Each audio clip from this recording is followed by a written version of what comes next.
সিম এবং চিংড়ি মাছ। সিম যেমন বিভিন্ন প্রকারের রেসিপিতে আপনারা ইউজ করতে পারেন, চিংড়ি মাছটাও কিন্তু বিভিন্ন প্রকার রেসিপিতে ইউজ করা যায় এবং যে কোনো পরিবেশে বা যে কোনো রেসিপিতেই তাদেরকে পারফেক্টলিভাবে খাপ খাওয়ানো যায়। আসসালামু আলাইকুম, welcome back to my channel parts of my life. যেখান থেকে আমার ভিডিও দেখছেন আশা করছি সবাই ভালো আছেন। যে আলহামদুলিল্লাহ আমরাও ভালো আছি।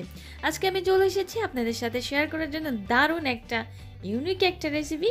আমার কাছে ইউনিক এবং আমি ট্রাই করেছি, সবসময় ট্রাই করি কিছু ডিফারেন্ট আপনাদের সাথে উপস্থাপন করার জন্য। তেমনই একটা রেসিপি আজকে নিয়ে হাজির হয়ে গেছি। তাহলে পুরো ভিডিও জুড়ে আমার সাথে থাকুন এবং দেখতে থাকুন আমি কিভাবে করেছি, আর এটা অবশ্যই আপনার জন্য উপকারী হবেই হবে। তো এই তো আমি সিম এবং চিংড়ি মাছ দিয়ে দারুণ একটা রেসিপি আপনাদের সাথে শেয়ার করব। তো যদি আপনারা আগে না খেয়ে থাকেন অবশ্যই কিন্তু ট্রাই করবেন, কারণ এই রেসিপিটা এতটাই মজা। গরম ভাতের সাথে বলেন, রুটির সাথে বলেন, যে কোনোভাবেই আপনারা এই রেসিপিটা খেতে পারেন, আর এর স্বাদ সত্যিকার অর্থে মুখে লেগে থাকবে। আমার কথা বিশ্বাস না হলেও আপনারা অবশ্যই ট্রাই করে দেখতে পারেন। তো এখানে আমি নিয়েছি সিম। যেহেতু শীতকাল পড়ে গেছে, আমাদের এখানে বিভিন্ন প্রকারের যে শীতকালীন সবজি আছে এগুলো কিন্তু সব নামতে শুরু, তার মধ্যে আমরা সিমও এখনও পাচ্ছি। তো এই তো আমি সিমগুলোকে উপরে যে আছে খোসার মতো থাকে যে ওইটা একটু ছাড়িয়ে নিতে হয়, ছাড়িয়ে নিয়ে তারপর আমি ভালো করে ধুয়ে নিয়েছি।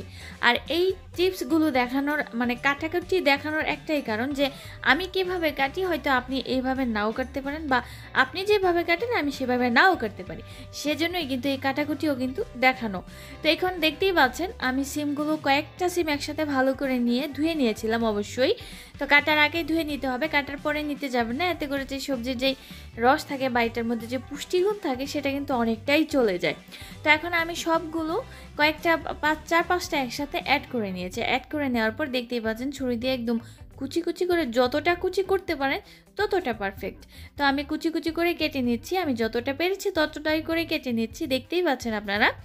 আর এই সবজি কাটার সময় অনেক সময় ডিপেন্ড করে যে আপনার রেসিপির স্বাদটাও কিন্তু এই সবজি কাটার উপরে বেড়ে যায়। আপনারা বিশ্বাস করবেন কিনা আমি জানি না, তবে আমার মাকে দেখেছি মা বিভিন্ন সবজির জন্য, বিভিন্ন রেসিপির জন্য বিভিন্নভাবে সবজি কাটতো।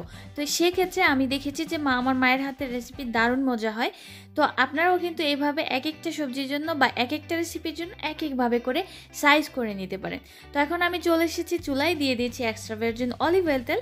আপনার যদি কাছে না থাকে তাহলে অবশ্যই জিরা সোলে বা সয়াবিন তেল আপনারা ইউজ করতে পারেন। একটু তেলটা যখন গরম হয়ে আসবে তখন আমি অ্যাড করে দিচ্ছি হচ্ছে পেঁয়াজ কুচি। পেঁয়াজটা অনেক কুচি করে কেটে নিতে হয়, তো পেঁয়াজটা কুচি করে কেটেছিলাম সেটা আমি দিয়ে দিচ্ছি। এখন একটু ভালো করে ব্রাউন কালার করে নেব। ব্রাউন কালার হওয়ার আগ পর্যন্ত অবশ্যই একটু ভালো করে নেড়ে চেড়ে দিতে হবে। দেখতেই পাচ্ছেন কিছুটা ব্রাউন হয়েছে। ব্রাউন হওয়ার পরে আমি এক সাইডে এই যেই পেঁয়াজগুলো ছিল পেঁয়াজগুলোকে রেখে দিয়েছি, আর অন্য সাইডে আমি অন্য একটা কাজ করছি, সেটা হচ্ছে এই যে দেখতে পাচ্ছেন চিংড়ি মাছগুলো রেখেছিলাম, সেই চিংড়ি মাছগুলো এখানে দিয়ে দিচ্ছি একটু ভালো করে ফ্রাই করে নেওয়ার জন্য। হয়তো আপনারা বলতে পারেন যে চিংড়ি মাছগুলোকে কেন আগে ফ্রাই করিনি, এখন কেন ফ্রাই করছি, এখন তো পেঁয়াজ অলরেডি দেওয়া আছে। আসলে আমি এই চিংড়ি মাছগুলো আগে ফ্রাই করিনি এর কারণে যে চিংড়ি মাছগুলো ফ্রাই করার ক্ষেত্রে চারিদিকে যে চিংড়ি মাছের মধ্যে একটু অন্য রকমের থাকে, ওইটার মধ্যে কিন্তু পরবর্তীতে একটু একদম কালো হয়ে নষ্ট হয়ে যায় তেলের মধ্যে।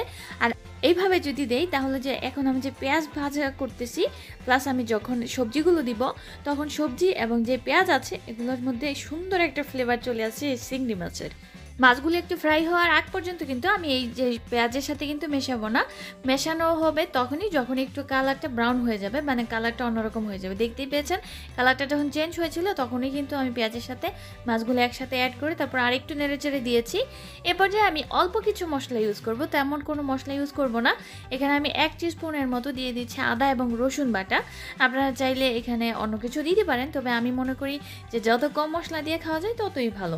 তো এখন আদা এবং রসুন দিয়ে তারপরে হচ্ছে ভালো করে নেড়ে চেড়ে দিতে হবে। এবার এ পর্যায়ে অ্যাড করে দিচ্ছি 1 টিস্পুনের মতো হচ্ছে যে হলুদের গুঁড়ো আছে সেগুলো আপনাদের উপর ডিপেন্ড করবে। আপনারা যদি কম বেশি খেতে চান সেক্ষেত্রে আপনারা কম বেশি দিতে পারেন। আর এখানে অ্যাড করে দিচ্ছি 1/2 টিস্পুনের মতো জিরা গুঁড়া। তো জিরা গুঁড়া আমি এখানে জিরা গুঁড়া করে রেখেছিলাম, সেটা আপনারা চাইলে কিন্তু যে বাটা আছে সেটাও ব্যবহার করতে পারেন। এখন এই মশলাগুলো অ্যাড করে দেওয়ার পরে দেখতেই পাচ্ছেন এখন আমি ভালো করে নেড়ে চেড়ে দিচ্ছি। মশলা এবং যেই পেঁয়াজ আছে এবং প্লাস যে মাছগুলো আছে চিংড়ি মাছ এই সবগুলো একসাথে যখন ভালো করে কষাবেন তখন দেখবেন যে আপনার রেসিপির স্বাদটা কিন্তু দ্বিগুণ হয়ে যায়। আর এ পর্যায়ে আমি অ্যাড করে দিচ্ছি হচ্ছে টমেটো। টমেটো ছাড়া তো কোনো রেসিপি আমার কাছে ভালো লাগে না, তবে টমেটো দিয়ে যদি রেসিপি করা হয় সেক্ষেত্রে কিন্তু টমেটো এবং যে রেসিপি আছে রেসিপির স্বাদটা কিন্তু দারুণ হয়ে যায়। এ পর্যায়ে আমি কিছুটা ফ্রাই করার পরে এখন অ্যাড করে দিচ্ছি কেটে রাখা যে সিমগুলো নিয়েছিলাম সেই সিমগুলো। দেখতে পাচ্ছেন কতটা কুচি করে কেটেছি, এরকমভাবে আপনারা কেটে নেবেন। এখন সব কিছু ভালো করে মিশিয়ে নিতে হবে, কারণ আমি এই যে সবজিগুলো আছে এগুলোকে আমি অনেক কষিয়ে নিব। আর রেসিপিটা এতটাই মজা, আপনি যদি না খান তাহলে বিশ্বাস আসলেই করতে পারবেন না। ভিডিওর এই পর্যায়ে আমি বলে নিই, আপনি যদি আমার চ্যানেলে নতুন হয়ে থাকেন তাহলে অবশ্যই আমার চ্যানেলটা সাবস্ক্রাইব করে বেল বাটনে অল অপশনটা অন করে দিতে পারেন। এতে করে আমি ভিডিও যখনই আপলোড দিব তখনই ভিডিওর নোটিফিকেশন আপনাদের কাছে পৌঁছে যাবে, আপনারা আমার ভিডিওটা দেখতে পারবেন। তো আমি দেখতেই পেয়েছেন আমি একটু ঢাকনা দিয়ে তারপরে হচ্ছে আবার একটু নেড়ে চেড়ে দিচ্ছি। ঢাকনা দিয়েছিলাম এই কারণে যাতে যে পানিটা আছে এটা উঠে আসে এবং একটু সিদ্ধ হয়ে যায়। এখন আমি আরও ভালো করে নেড়ে চেড়ে দিয়ে ফ্রাই করবো। আর মাছ কিন্তু আমি তুলে নিইনি, মাছ কিন্তু একসাথে রেখেছি।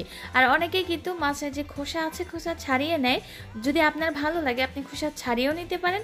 আর যদি বলেন যে না খোসা সহকারে করবেন সেটাও করতে পারেন। যেমন আমি খোসা সহকারে করেছি, আমার এভাবে ভালো লাগে সেজন্য আমি এভাবেই করেছি। আপনারা চাইলে যে চিংড়ি মাছের যে খোসা আছে সেগুলো ছাড়িয়ে নিতে পারেন।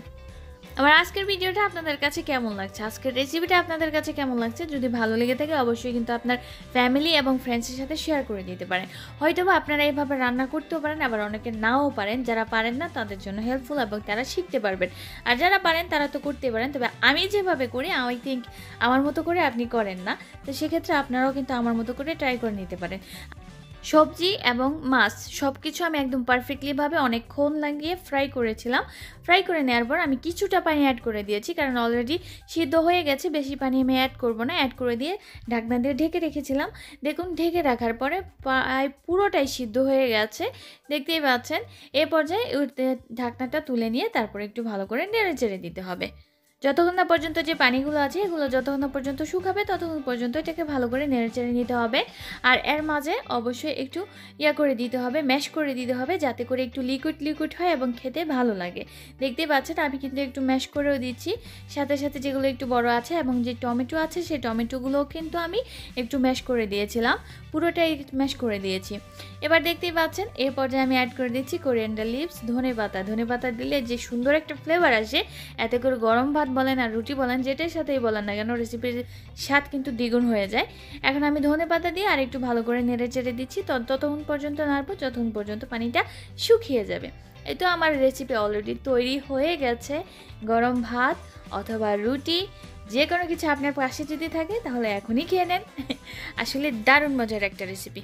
কেমন লাগলো আমার এই আনকমন রেসিপিটা?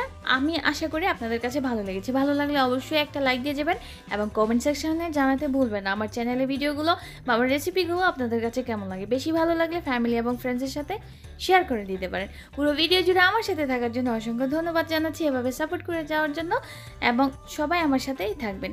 আমি আবার আসবো অন্য কোনো ভিডিও নিয়ে, সে পর্যন্ত ভালো থাকবেন, সুস্থ থাকবেন। আল্লাহ হাফেজ।